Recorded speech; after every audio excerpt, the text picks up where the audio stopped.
Hello दोस्तों, sleepy classes में आपका स्वागत है। आज से हम डेली मेंस आंसर राइटिंग की प्रैक्टिस स्टार्ट करने वाले हैं और इसके रिगार्डिंग मैं ऑलरेडी आपसे डिस्कस कर चुका हूं कि किस तरीके से ये प्रोग्राम आगे चलेगा।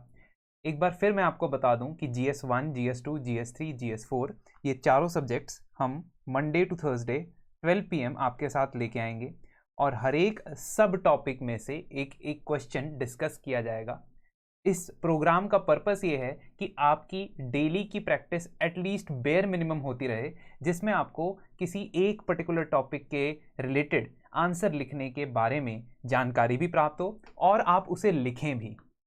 अगर आप चाहते हैं कि कोई सजेशंस हो आपके रिलेटेड कि कौन से टॉपिक से रिलेटेड आप क्वेश्चन चाहते हैं, और of course that should be in the UPSC syllabus, तो आप हमें कमेंट्स में बता भी सकते हैं और हम उन्हें इनकॉर्पोरेट करने की कोशिश करेंगे। खैर, शुरू करते हैं। आज हम GS1 के फर्स्ट ब्लॉक यानी कि हिस्ट्री एंड कल्चर में से कल्चर के सवाल के बारे में डिस्कस करने वाले हैं। इस कल्चर के सवाल का यहाँ पे आप देख सकते हैं डिस्क्रिप्शन लिखा है। क्वेश्चन कहता है, Pallava and Chalukya architecture must be given as much importance as the imperial Chola architecture. Do you agree? Now, architecture art and culture का एक बहुत इंपॉर्टेंट पार्ट है और उसको हम एवोल्यूशनरी फेज में पढ़ते हैं, यानी कि हम स्टार्ट करते हैं इंडस वैली आर्किटेक्चर से और हम एंड तक मॉडर्न आर्किटेक्चर तक काफ़ी चीज़ें उसके अंदर पढ़ते हैं। कई बार स्कल्पचर्स भी हम आर्किटेक्चर के सेगमेंट के तौर पे ही पढ़ जाते हैं, क्योंकि हमारी कंट्री के अंदर जो अलग स्कल्पचर्स हैं या मोनोलिथिक स्कल्पचर से ज़्यादा जो स्कल्पचर्स इस्तेमाल होते हैं वो किसी टेम्पल या स्ट्रक्चर का पार्ट होते हैं, इसीलिए हम उसके अंदर स्कल्पचरिंग भी मोस्टली पढ़ लेते हैं। खैर, इस क्वेश्चन को ध्यान से देखेंगे अगर, तो इसके लिए आपको क्या क्या चाहिए, ये स्ट्रैटेजी हमने कल असेस की थी कि क्या क्या आपको चाहिए। सबसे पहले आपको चाहिए कंटेंट मतलब आपको पल्लवा चालुक्य आर्किटेक्चर के बारे में कुछ जानकारी होनी चाहिए यहाँ पे at least. And you should also know, जैसे आप हिस्ट्री पढ़ोगे तो आपको ये भी पता चलेगा कि ये जो आर्किटेक्चर के टाइप्स हैं इसमें काफ़ी सारी कॉमनैलिटीज़ होती हैं और उसकी क्लासिफिकेशन अगर हम देखें तो ब्रॉडली नगर यानी कि नॉर्थ इंडियन टेम्पल आर्किटेक्चर और सदर्न यानी कि द्रविडियन टेम्पल आर्किटेक्चर होती है। लेकिन द्रविडियन टेम्पल आर्किटेक्चर जनरली जो तमिलनाडु के अंदर डेवलप होती है उसे बोला जाता है। तो फिर एक तीसरे टाइप की आर्किटेक्चर होती है जिसे हम वेसारा कहते हैं, और Vesara is the combination of both north and south Indian architecture styles. यहाँ पे चालुक्यस का जो बात हो रही है, उन्होंने Vesara style of architecture develop किया है, जबकि Pallavas are the precursors to Cholas. Cholas से प्रीसीडिंग डायनेस्टी जो साउथ इंडिया के तमिलगम एरिया में रूल करती थी वो पल्लवास थी, और पल्लवास ने ही ये ट्रेडिशन को इवॉल्व किया है रॉक कट टेम्पल से स्टार्ट होते हुए स्ट्रक्चरल टेम्पल्स तक। तो कंटेंट आपके पास इसके अंदर होना चाहिए, ये आपको पता है। अब इसमें से आपने असेसमेंट क्या करनी है? असेसमेंट ये करनी है दोस्तों कि हमने कंपैरिजन करना है कि भाई जितना इंपॉर्टेंट चोला आर्किटेक्चर, इंपीरियल चोला आर्किटेक्चर था, उतना ही पल्लवा और चालुक्य आर्किटेक्चर भी है। देखिए, क्वेश्चन पूछने वाले को पता है कि चोला आर्किटेक्चर को पिनेकल ऑफ टेम्पल आर्किटेक्चर बोला जाता है, इसीलिए वो ये कह रहा है ना कि कितनी इंपॉर्टेंस देनी चाहिए हमें पल्लवा और चालुक्य को। तो आपने उसको ये नहीं जस्टिफाई करना कि चोला बहुत अच्छा आर्किटेक्चर है, इसीलिए चोला आर्किटेक्चर के ऊपर आप इसमें ज्यादा पॉइंट नहीं लिखेंगे। आप क्या पॉइंट लिखेंगे? आप पल्लवा और चालुक्य आर्किटेक्चर के बारे में बताएंगे और ये जस्टिफाई करेंगे स्टेटमेंट कि इन दोनों का महत्व भी लगभग उतना ही है जितना चोला आर्किटेक्चर का है। और do you agree, keyword, question का कीवर्ड कहता है कि क्या आप एग्री करते हैं, और आपकी इस एग्रीमेंट में ही आपके आंसर की लाइन ऑफ थॉट जुड़ी हुई है। ऑफ कोर्स आप एग्री करेंगे। आप एंशिएंट इंडियन आर्किटेक्चर में जितने भी टाइप्स हैं उसमें आप उनको बिल्कुल रिजेक्ट नहीं कर सकते। खास तौर पे अगर आपने पढ़ा है हिस्ट्री में चालुक्य और पल्लवा के आर्किटेक्चर के बारे में, तो मैग्निफिसेंट आर्किटेक्चर उनका रहा है। तो आप इस स्टेटमेंट से एग्री करने वाले हैं, ठीक है, क्योंकि it is very difficult to disagree with such a statement. ना ही आपको क्रिटिकली एनालाइज करने के लिए कहा गया है कि आपने पॉजिटिव नेगेटिव पॉइंट दोनों देने हैं, ऐसा कुछ कंपल्शन नहीं है। और हिस्ट्री के क्वेश्चन में, आर्ट एंड कल्चर के क्वेश्चन में जनरली आप इसी तरीके से अप्रोच रखोगे कि आप इंडियन ऑथेंटिक कल्चर को अप्रिशिएट ही करने वाले हो। फाइनली आप एग्जीक्यूट करोगे, तो एग्जीक्यूट में आपके 3 पार्ट जो होते हैं क्वेश्चन के, वो इंट्रोडक्शन, बॉडी एंड कंक्लूजन है।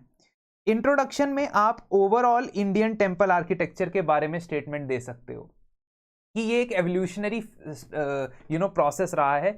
और देखिए यूपीएससी का बड़ा फेवरेट थीम है कि उनको ये पसंद है कि अगर कोई कहे कि जो टेम्पल आर्किटेक्चर है वो बाकी रिलीजियस, कल्चरल, सोशल नॉर्म्स को रिफ्लेक्ट करता है, और इसके रिलेटेड काफ़ी बार वो अलग अलग तरीके से क्वेश्चन पूछ चुके हैं, चाहे वो बुद्धिस्ट आर्किटेक्चर के बारे में हो, चाहे वो टेम्पल आर्किटेक्चर के बारे में हो। तो आप यही लाइन यूज कर सकते हैं अपनी इंट्रोडक्शन में।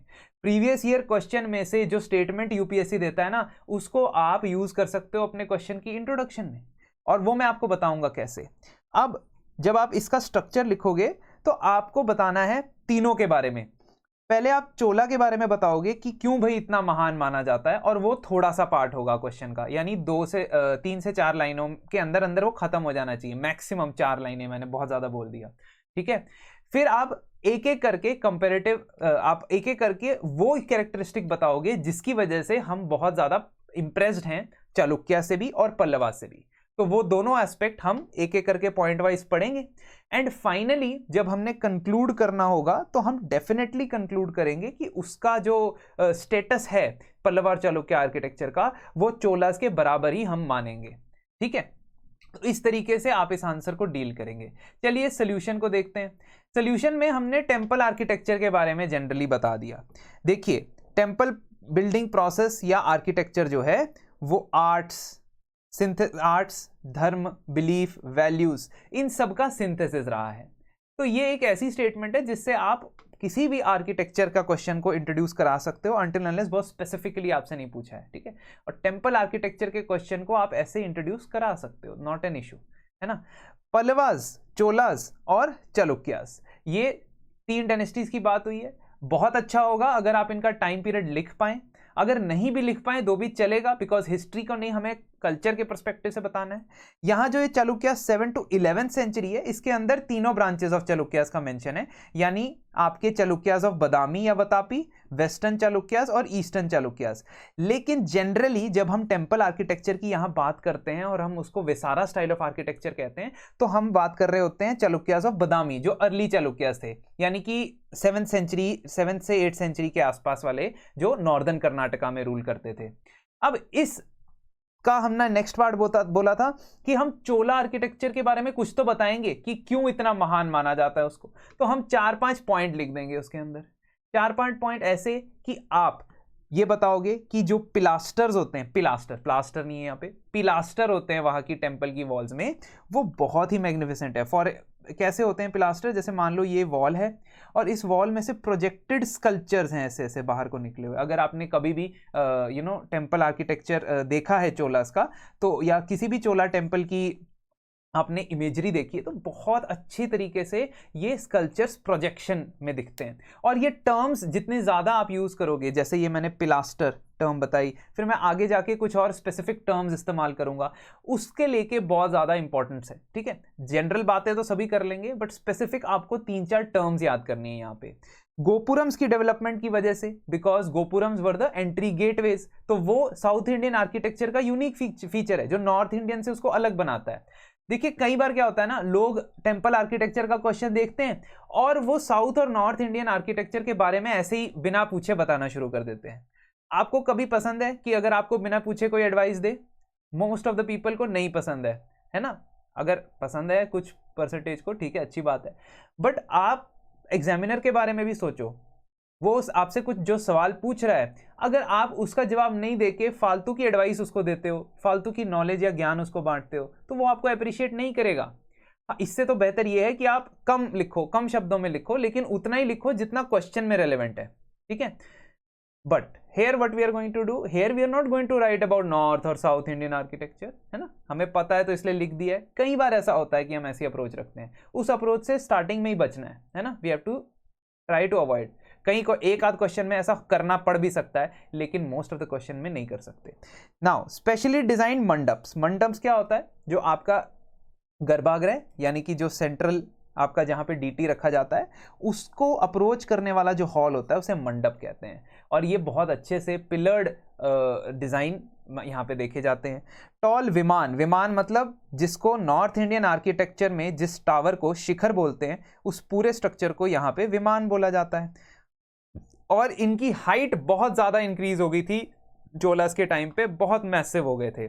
और वॉल के अंदर बहुत सारे इंस्क्रिप्शंस भी लिखे हैं। फॉर एग्जांपल अगर आप बृहदीश्वर टेम्पल की वॉल्स देखोगे तो उसमें वॉल में बहुत सारी इंस्क्रिप्शंस आपको तमिल के भाषा के अंदर देखने को मिलेगी। अब आपने क्या कहना है, क्वेश्चन आ गया ना, क्वेश्चन का मेन क्रक्स आ गया। यहाँ तो आपने एक उसको इंट्रो दे दिया कि चोला क्यों इतना बढ़िया है, पर Pallava and Chalukya temple architecture को क्यों ड्यू मिलना चाहिए भाई? वो इसलिए क्योंकि पल्लवा आर्किटेक्चर को पोएट्री इन स्टोन भी कहा गया है। अब आप देखो, जब भी आप कोई आंसर लिखोगे आप ट्राई करोगे कम से कम शब्दों में मैक्सिमम लिखोगे। अगर मैंने मतलब आपको पता है ये बात कि Pallava architecture is called poetry in stone, तो आपको जरूरी नहीं है कि आप पूरी ये सेंटेंस लिखो। आप हेडिंग दे दो Pallava architecture poetry in stone, या आप हेडिंग में ये नहीं लिखोगे why is Pallava architecture called as, words नहीं है आपके पास, है ना, शब्द की कमी है और ज्यादा से ज्यादा आपने बताना है, तो आप ब्रैकेट में लिख देना Pallava architecture poetry in stone. ठीक है, ये आपके पास देखो ना 250 वर्ड्स हैं, कैसे आप इसको बैलेंस करोगे?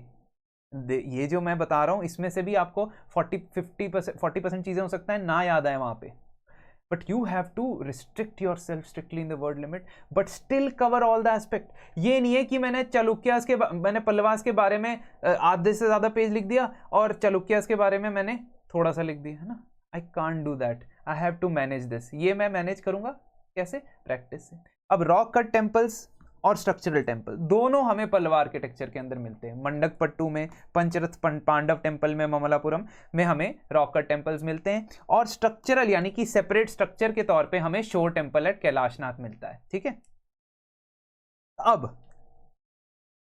पल्लवास की यूनिक बातें, बस एक एक वर्ड के साथ एक एक लाइन, खत्म, इतना कुछ नहीं लिखना है। तो क्या होता है कि low relief precise rock carvings, descent of Ganga जिसको अर्जुनास पेनेंस भी बोला जाता है, ये आपके पंच पांडव केव्स में से एक मोनोलिथिक रॉक स्ट्रक्चर है। और उसमें क्या होता है, लो रिलीफ। लो रिलीफ मतलब कि मान लीजिए एक पत्थर है, उस पत्थर की कुछ डेप्थ है, ठीक है, मान लीजिए ये क्रॉस कट कर दिया मैंने पत्थर को, ठीक है। अब पत्थर आपके सामने पड़ा है, उसका सेक्शन, क्रॉस सेक्शन ये पड़ा है, ये पत्थर की थिकनेस है, ठीक है।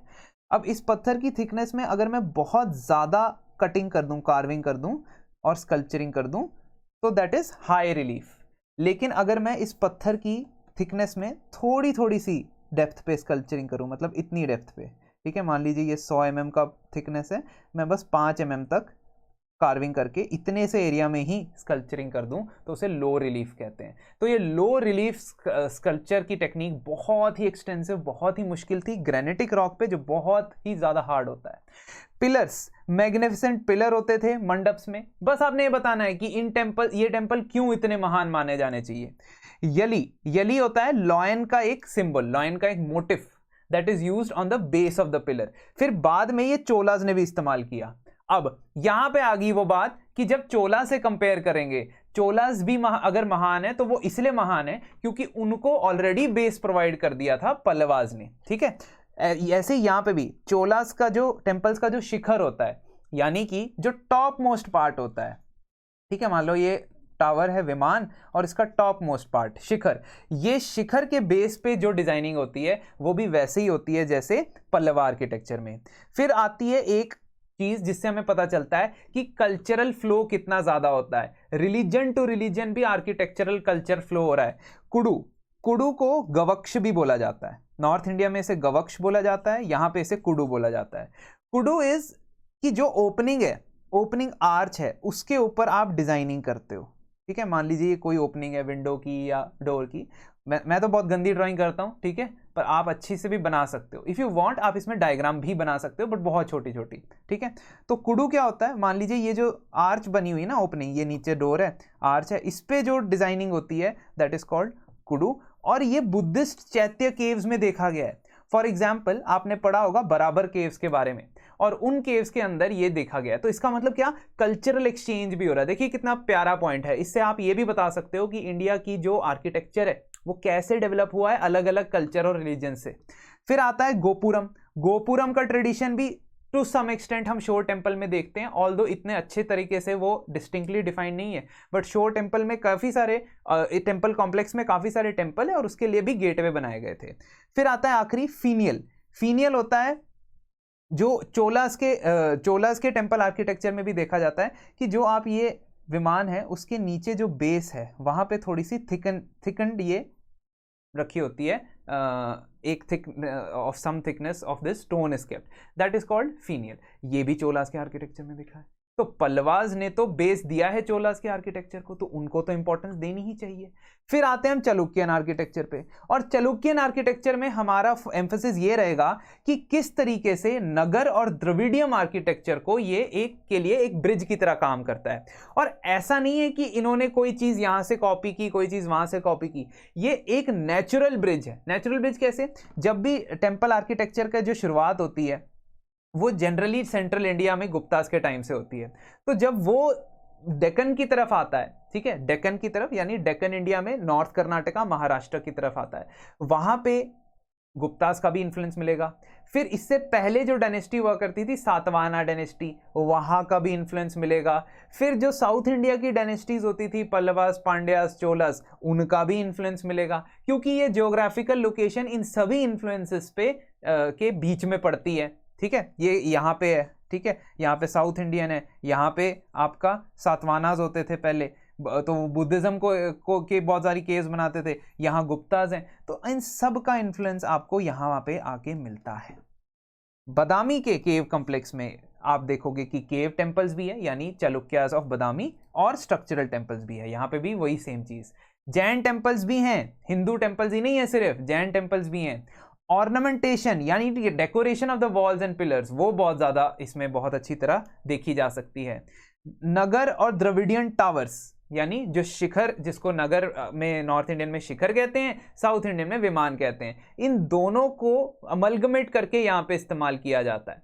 अगर आप इतना भी लिख दोगे, खासकर अगर 150 शब्द का आंसर होगा ना, तो ये जो एक्सप्लेनेशन है, इस एक्सप्लेनेशन को लिखने की जरूरत नहीं है, ठीक है। It was a culmination of Nagar towers and Dravidian towers. इस एक्सप्लेनेशन को आप खुद भी समझ सकते हो। मंडप, अगेन मंडप में दो टाइप के मंडप होते थे, एक होता था डोम रूफ वाला, एक होता था स्क्वायर रूफ वाला। बस इतना ही लिखना है आपने कि 2 types of mandaps, domical and square ceiling. ये सारा सेंटेंस भी मैंने आपको बस समझाने के लिए लिखा है, वहां पे आंसर में आप सिर्फ इतना ही लिख दोगे तो चलेगा, क्योंकि आपके पास वर्ड्स बहुत कम है, ये आपने रियलाइज करना है। तो कंटेंट, बीच वाला जो कंटेंट है ना, उसमें आप अगर 250 शब्द का क्वेश्चन है तो आप मान के चलो 180 to 200 वर्ड्स में आपने वो लिख देना है, अगर 250 का, क्योंकि 30 वर्ड ऊपर 30 वर्ड नीचे, ये हम मार्जिन रखते हैं। 10 ऊपर भी लिख सकते हो, है ना, 260 भी लिख सकते हो, कोई बात नहीं, बट हाँ इस तरीके से हम चलेंगे। तो एंट्रेंस हॉल में 2 एंट्रेंसेस हैं। आगे जाके ये होयसाला आर्किटेक्चर, जो साउथ कर्नाटका और कर्नाटका में डायनेस्टी आती है होयसाला 12वीं सदी के बाद से, वो ये ट्रेडिशन फॉलो करती है। तो कहने का क्या मतलब है कि दोनों की कुछ कुछ इंपॉर्टेंट कैरेक्टरिस्टिक्स आपने लिख लेने हैं, और आपने चोलास का जो लिंक है वो पल्लवास से बता दिया, आगे की डायनेस्टी होयसालास का जो लिंक है वो चालुक्य से बता दिया, तो आपका काफ़ी अच्छा आंसर क्रिएट हो जाएगा। डायग्राम की बात करें तो बहुत एक्सटेंसिव डायग्राम बनाने की यहाँ ज़रूरत नहीं है, आप कुछ पार्ट्स की डायग्राम बना सकते हो, जैसे ये जो मैंने गोपुरम की बात की है, या एक ही आप डायग्राम में ना, मेगा डायग्राम में आप ये सब नहीं दिखा पाओगे, ज़्यादा हौच पौच हो जाएगा यहाँ पे। और तब डायग्राम बनाओ जब नॉर्थ इंडियन साउथ इंडियन को कंपेयर किया जाएगा, क्योंकि इसमें बहुत सारी सिमिलैरिटीज हैं, तो कंपैरिजन के लिए डायग्राम बनाओगे। हाँ, अगर ये क्वेश्चन 150 शब्द का होता तब आप टेबल भी बना सकते थे पल्लवास और चालुक्यास का, और उसमें और भी कम वर्ड्स में लिख देते। अगर ये 150 वर्ड क्वेश्चन होता तो आप पल्लवास चालुक्यास का टेबल ही बना देते और उसमें और भी कम वर्ड्स का इस्तेमाल करते, सिर्फ कीवर्ड्स का इस्तेमाल करते। तो इस तरीके से आपने बॉडी लिख दिया। अब कंक्लूजन में क्या है? कंक्लूजन में ये है कि क्योंकि ये एक ट्रांसफॉर्मेशन लेके आया इंडियन टेम्पल आर्किटेक्चर में, इसलिए इसको उतनी ही इंपॉर्टेंस देनी चाहिए जितनी आखिरी स्टेज को। रीजन बीइंग कि ये पाइनियरिंग स्टेप्स हैं, पाइनियरिंग मतलब पहले कदम है टेम्पल आर्किटेक्चर की तरफ, तो इनको भी इतनी इंपॉर्टेंस मिलनी चाहिए। दूसरा, इसको क्यों इंपॉर्टेंस मिलनी चाहिए? क्योंकि ये भारत के कंपोजिट कल्चर को डिफाइन करता है, जहां पे आर्किटेक्चरल आइडियाज सिर्फ एक पर्टिकुलर धर्म के नाम पे नहीं, किसी भी तरह की कल्चरल बिलीफ को वो अकोमोडेट करता था। तो इस तरीके से they deserve to be as they are UNESCO world heritage sites. आप लिख सकते हो, ऐसा आप लिख सकते हो, because all these 3 groups of temples are the UNESCO world heritage sites. You can write that also, ताकि आपका थोड़ा सा कॉन्टेम्प्ररी नॉलेज भी यहाँ पे चेक हो जाएगी।